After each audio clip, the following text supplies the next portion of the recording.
This is the first paragraph by Matthew Arnold, scholar gypsy. Go, go, for they call you, shepherd from the hill.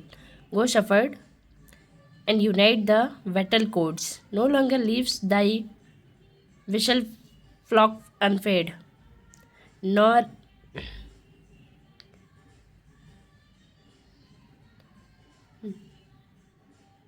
nor let thy blowing fellow wrack their throats, nor the cropped grass shoot another head. But when the fields are still, and the tired men and dogs all gone to the rest, and the only white sheep are sometimes seen, cross the red cross, the strip of moon blenched green, come shepherd, and again begin the quest. Here, the poet asked his companion in the quest to go for the present and attend to his flock in the field. Here, go for, जाओ shepherd जाओ. क्यों? ऊंची पहाड़ी से वो तुम्हें आवाज़ दे रहे हैं. गो shepherd जाओ और जा करके तुम वहाँ पे जो बार है उसको खोल दो, क्योंकि पहाड़ी के किनारे से तुम्हारे जो फेलो शेफर्ड्स हैं, तुम्हारे जो दोस्त हैं, वो तुम्हें बुला रहे हैं, पुकार रहे हैं. अब तुम्हें जाना चाहिए. क्यों? जा कर के तुम बारों को खोल दो, नहीं तो तुम्हारी जो शीप है वो भूखे रह जाएंगी. यहाँ कहने का मतलब है कि जो शीप्स हैं उनको ग्रेज करना है होता है. ग्रेज यानी घास चढ़ना होता है. तो they have to eat food. Sheeps जो है अपना भोजन कर लें, अन्यथा वो भूखे रह जाएंगी. और वो उस बारे से, उस फोल्ड से वहाँ से उनको निकाल दे, वहाँ का दरवाज़ा खोल दे, ताकि वो जो है अपना घास चढ़ सके. वो उनको भूखे नहीं रह सकता है. और इसलिए वो अपने दोस्तों को छोड़ देता है और वहाँ पे चला जाता है. They are calling to accompany him. वो उसको बुलाते हैं अपने साथ ले जाने के लिए, उनका साथ देने के लिए. And the shepherd would not दस रिस्पॉन्ड टू देयर कॉल. और शेफर्ड जो है उनके कॉल को, उनकी आवाज़ को अनसुना करके चल देता है. क्यों? क्योंकि उसे अपनी भेड़ों को खाना चढ़ने के लिए खोलना था, भेड़ों की देखभाल करनी थी.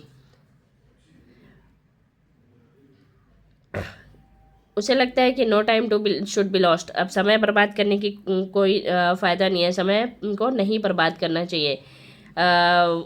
अब समय हो चुका था कि इन जानवरों को, फ्लॉक्स को खोल दिया जाए. शिप्स को, हर्ड ऑफ शिप्स जो है उनको खोल दिया जाए, ताकि वो चढ़ सके, अपना भोजन ग्रहण कर सके. When twilight falls, the day work is over, and when silence prevent all over. कह रहे कि जब शाम हो जाएगा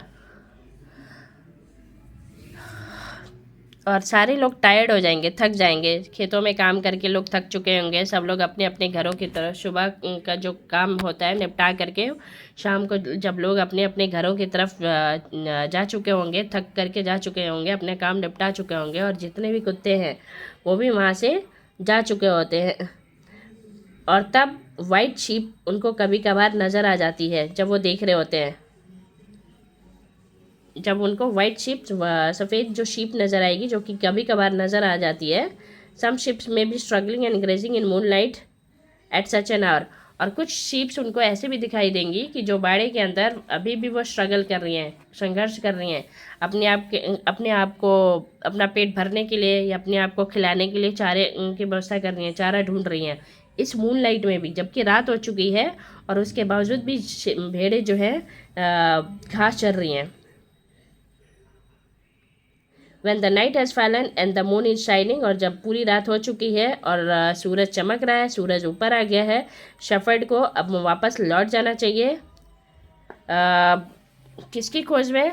उसका जो अधूरा ज्ञान था, जो ज्ञान था, क्वेस्ट थी उसकी, जो आकांक्षा थी, लालसा जो थी, जो स्कॉलर जिप्सी, जो घुमंती जो जिप्सी थे, जो घुमंती विद्वान थे, जिन उनकी खोज में उसको वापस निकल जाना चाहिए. Where still according to popular rumours, जैसे कि रूमर्स मतलब बहुत प्रचलित अफवाह उनके बारे में फैली हुई थी. Set to hunt the neighbouring hills and the fields. ऐसा कहा जाता है कि पड़ोस की पहाड़ी में और पड़ोस की जो मैदान है वहाँ पे वो लोग रहते हैं, वहाँ पे उन लोगों का झुंड आया हुआ है।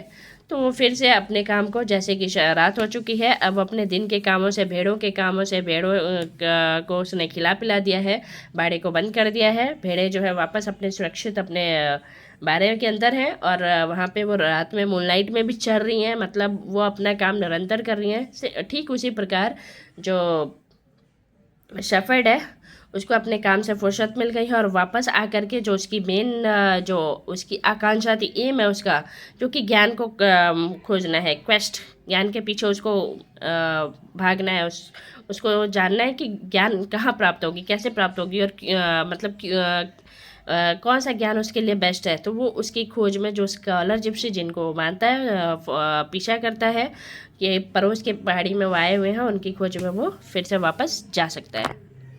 ये था कंप्लीट पैरा 1 का एक्सप्लेनेशन।